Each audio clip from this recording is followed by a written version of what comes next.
Hi everybody, it's Clive from Some Kind of Star Trek, back again with the first of our Wave 17 of Attack Wing reviews, and the first one out of the box is the USS Thunderchild, the Akira class ship, first featured in Star Trek First Contact. As you can see, it is actually one of the best miniatures that has been produced so far in the Attack Wing series. I think it's a really nice model they've done for this one. And they've chosen to do it in the sort of metallic silver mould rather than doing it in the sort of bluey grey plastic that we'll have seen with a lot of the other ships. What gets me with this one is just how accurate they've managed to paint things like the warp nacelles, so things like the Bussard collectors and the vents on the side are really well painted. There's a good level of hull detail on there as well, so you've got the silver hull, plus you've got all those little bits of renderings that they've put on there, the escape pods, bit of plating they've put in there as well. So I'm really impressed with how they've done this overall. Actually, I'll just flip this over underneath and you can get a better look at the underside of the ship as well. So as you can see, they've even got the deflector dish really nicely laid out, and even some sort of dirty effect. Whether that was intentional or not, I'm not sure, but it does look like they've given it a bit of a wash, just to highlight some of the panel lines. So I've got to say, as a ship, this is probably one of the best miniatures they've done. Shame that they weren't the first people to bring one of these out, because we know that Eagle Moss beat them to it by about, well, nearly 2 years with issue 12 of the Starships collection. But I've got to say, as a ship, this is a really nice addition to my collection. So it's done in the same style as the NX-01, and if you just need to for reference, I just happen to have the NX-01 just here. So as you can see, it's quite a similar style, but there's a lot more detail on the Thunderchild than you got with the NX-01/ISS Avenger that you had in the earlier waves. And just for a reminder of that lovely blue-grey effect that they do put on some of the ships, here's Voyager just for comparison. So as you can see, it's a much better finish. It's raised a lot of the detail on the hull and made it look like an absolutely cracking ship. So really impressed with this one. Okay, so let's crack on with the ship itself. As we can see from the stats, it does have a 4 attack, a 2 for your defense, a 5 on your hull, and a 3 on your shield. You've got your standard evade, target lock, scan, and battle stations actions for a Federation ship. Pretty much standard now. You're not really seeing anything different on anything Federation. Flip this over, it will give you the Akira class standard, and if you are looking at using it as the Akira class, what you're going to lose is one of the shields, which takes it down to a 2 shield. And also, if we just look at the card, we'll just bring that card in there for us. Excellent, there we go. So as you can see, you get 3 weapon slots for this one and a crew upgrade for a total of 28 points, which is nice. Each time you defend, you can take if you take no damage from attack, you can immediately roll 1 attack dice, and a damage or a critical damage result damages the attacking ship, which is really good. So it's very situational, and what you're going to find with this pack is that it is really dependent on being in particular places at a particular time to do a particular action. It doesn't really give you a lot of leniency when it comes to being able to do things with this pack, but you'll get the drift as we go through. Some really good stats with the Thunderchild. It's putting it onto a par with things like the Enterprise D. A little bit better than things like the Defiant. So you're probably going to want to put this in just because it's going to give you a decent bit of hull and a decent. And the shields aren't great, but the hull is certainly something that's going to give you a bit to play with. If you are looking at using it as a generic ship, you are going to lose 1 of your weapon slots.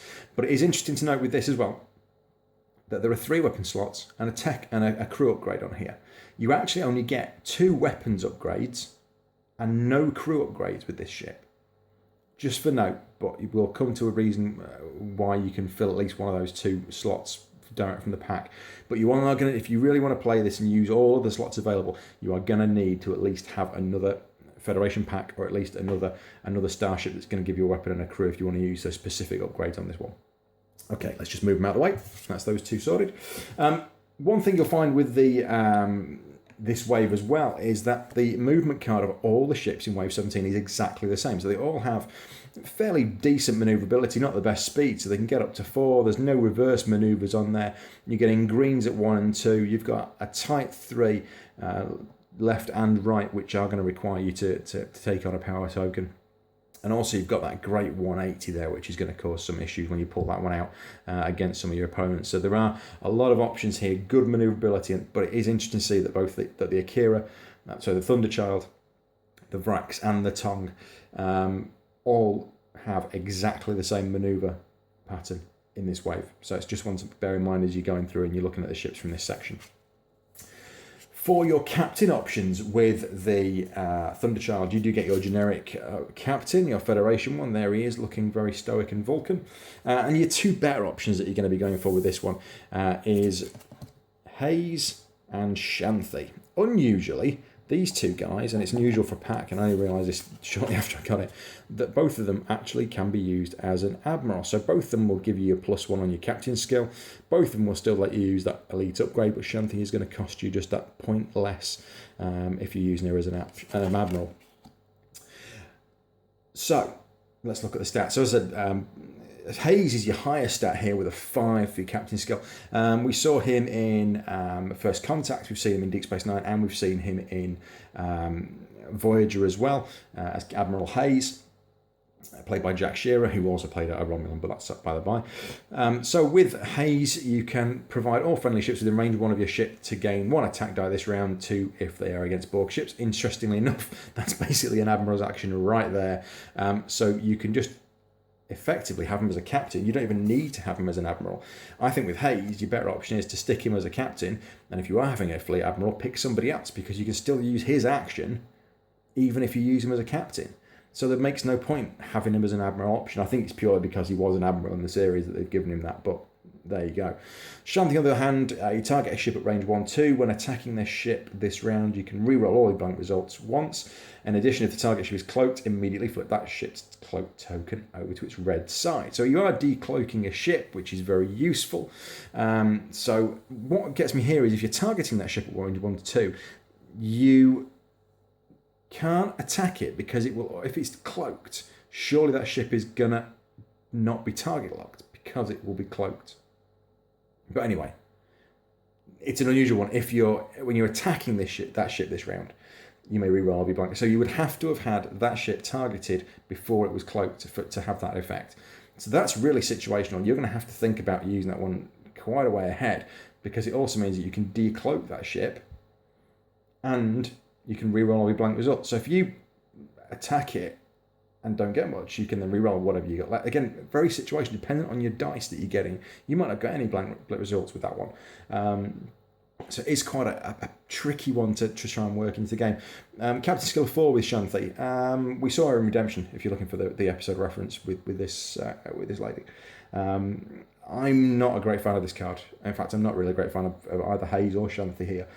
Hayes probably is more use, but as I said, the fact that they've given him an admiral's effectively a very, very strong admiral action straight away doesn't really make you want to turn him into an admiral for the rest of the game. Okay, enough of me rambling on about how much I'm disliking those cards. Let's take a look at the elite actions. You actually get a bizarre trilogy of elite actions. There you guys, my word for the day. There's 3 elite actions with this pack, so it's trying to make up with the fact that you don't get any crew upgrades, which is unusual for a Federation ship. So you get Persistence, you get Federation Task Force, and you get Intercept. So we'll take Persistence first, which means that when you attack with your primary weapon during the roll attack dice step, if you roll a damage or critical result on each one of your dice, you can discard the card, reroll 2 attack dice, 4 against the Borg. Add all of your damage and critical results to the additional dice to your total from the attack, and any blank or battle stations from the additional dice are not added. Now, aside from the fact I'm going to need a drink after reading all of that, that is a prime example of what I mean about situational cards for the pack. So, Persistence, you're going to have to roll your dice. Every one of your dice has to have either a damage or a critical on it before you roll 2 additional attack dice. So you're going to have to wait to use this card, and it's a discard, and it's going to cost you 5 points. So that's quite a lot to ask for something that's going to use once that may or may not work. So it's a big risk, that one, if I'm honest, and very dependent on where you are at the time. This whole situational thing is very prevalent throughout the entire Wave 17 set, but we'll come to that. So Federation Task Force, discard the card. Again, a 5-point discard. Quite a high cost for a discard card. To target up to 2 friendly ships within range 1 to 2, and your ship and the target ships may immediately perform a target lock action as a free action if possible. Really nice. Does mean you're going to be prepped for the next round straight away, and you're going to be ready, particularly if somebody's thinking about cloaking. You're all going to be on top of that. So that will work quite nicely with Shanthi's action, particularly, because you're going to have that target lock in there. And it means you can get 2 or 3 ships target locked all in one go, and then they can use another action, battle stations, maybe scan, to give themselves a bit of defense later on in the game. So that's a really nice one. And then finally, we've got Intercept.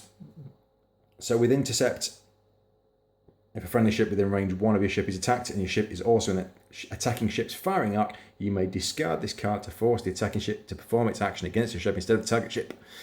After the attack is complete, you can perform a green maneuver.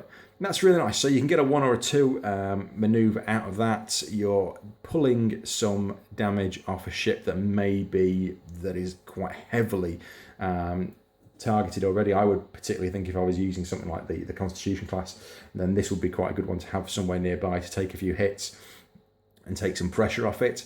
Because my Constitutions, I know, just go down like, well, yeah, I'll try and not insert anything offensive in here, but yeah, they do go down pretty quickly, I found with my Constitution class. And you can discard the card to force an attacking ship to perform its attack against you. Yeah, nice card, but you've got to be prepared. It's a bit like Sacrifice, and I think some of the ones that were with the Klingon ship that we had a couple of waves ago, which was the core vessel, and the name of it escapes me for the moment. Ning Tao, there you go. This is very similar to the Ning Tao's ship, where it was very much suicidal and really could take a bit of a pounding. So a nice one, but be prepared that you might end up losing your Thunderchild or your Akira class ship at the same time. Okay, so that takes us on to weapons. So we've got 2 weapons upgrades, as we said, with this one. You're pretty much your standard photon torpedoes and quantum torpedoes. So there is one thing to note here. Aside from the fact that quantum torpedoes does cost you 6 squad points and photon torpedoes cost you 5, there is a brand new mechanic which has been introduced to the game, which is also detailed on these lovely additional rules cards which they've included. But we'll come to those in a bit. So photon torpedoes, as you may remember, it was a case of you target locked and then you rolled 5 dice, range 2 to 3, pretty much as it says on here already, and then you converted your battle stations results into critical damage results.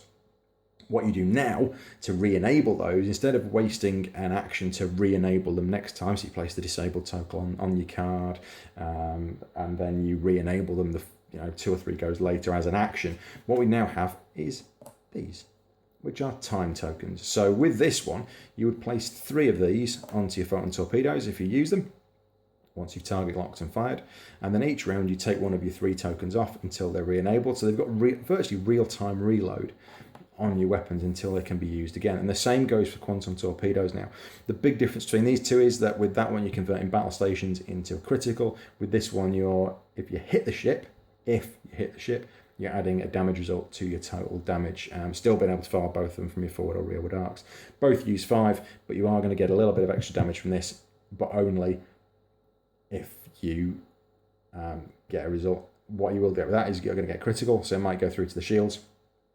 Why they don't put critical damage? Sorry, you'll get critical damage with this, damage with this. Critical damage and damage.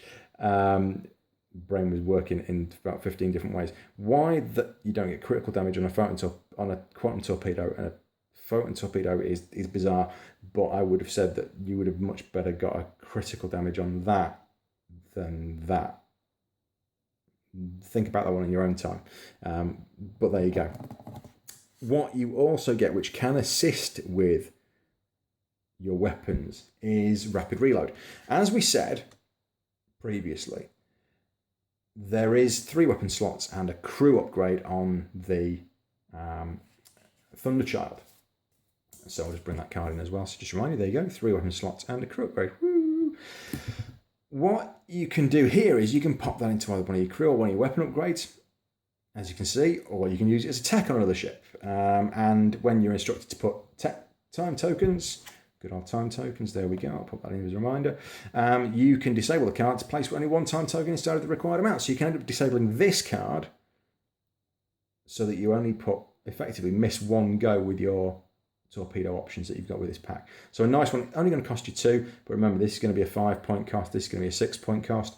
So this will take some of the pressure off these, but you're still going to have to re-enable this at some point.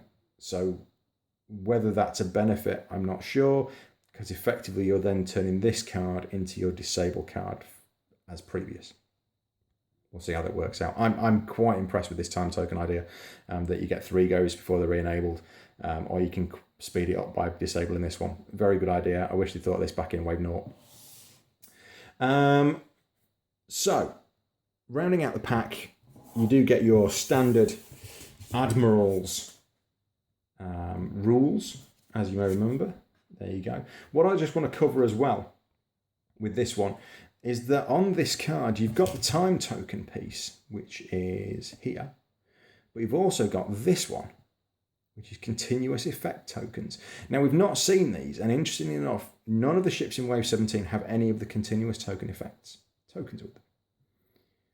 So when you have an upgrade which features continuous effects which attract through the use of these tokens, you put the tokens with the cards that they correspond to, and then you place them into the area beside the effect recipients. It might be your own ship, it might be the opposition. And whenever an upgrade with a continuous effect instructs a player to place time tokens on it, the continuous effect begins. If the upgrade does not specify the recipient of the continuous effect, then the continuous effect affects the owner. So we'll see how those come out, and it'll be interesting to see how they play, because they're not any of the ships we've got so far. And I know they're not on Bioship Beta, which is in Wave 18, as far as I've seen from the information that I've been given so far. So just a note for the future that we've got something on there that isn't actually available yet. Just a note. Mission itself is Federation Task Force. If you remember Deep Space Nine and the 6-part arc that opened the 6th season, the last 2 episodes, Favor the Bold and Sacrifice of Angels, included an attack where the Federation, a significantly undersized Federation force, took on the might of the Dominion forces to get to DS9 to retake that starbase. And here with this one, as you can see, a significantly larger Dominion force against your tiny Federation force. 240 versus 120, including at least one Akira class starship. To be honest, you can twist this to any scenario you want. You don't have to really have the Akira class in there. It was part of the fleet, but you can do what you want with this one, I would suspect, and really play around with how you want it to go. It is determined by mission tokens, so I've got 8 goes to complete either getting one of your Federation ships through to the other side of the board, or by destroying the 240 points worth of ships. I would just get one of your ships straight to the other side, if I'm honest with you, but there you go. Okay, so we'll just take one final look at the Akira class. I know one thing I haven't shown you is the dial that you get with this one. So I'll just pop that on. I'll just pop Captain/Admiral Hayes on there just to show you that the cards do still fit, which is brilliant. The dial is the usual sort of standard one. I've got to say the picture is a little bit rubbishy of the Akira class. Let's just pop that out of the way and get that in focus. It's okay. It still moves pretty nicely. One thing we did find with these is that they now come on a little clip. So you actually get a little sprue with the front and the back piece for your dial holder on them, which is a lot better because you don't lose any of them. And also apparently there were packs going out that had 2 fronts or 2 backs in them. So as I said, standard pretty good manoeuvre up there, up to a 4 on your forward with a 3 about. But yeah, a nice little ship. Interesting pack, very situational, as I said. Would I use it within my fleet? I would look at using it, but not potentially with a lot of the stuff that's in this pack. I might put Hayes on it as a captain, but I would still be tempted to look elsewhere. Would I use the time tokens? Potentially I would. Okay, that's it for now. If you've enjoyed it as usual, give us a thumbs up. If you haven't, don't bother, and it was a pleasure. Otherwise, we will see you next time when we'll be looking at the IRW Varax, the Romulan warbird from Nemesis. See you then.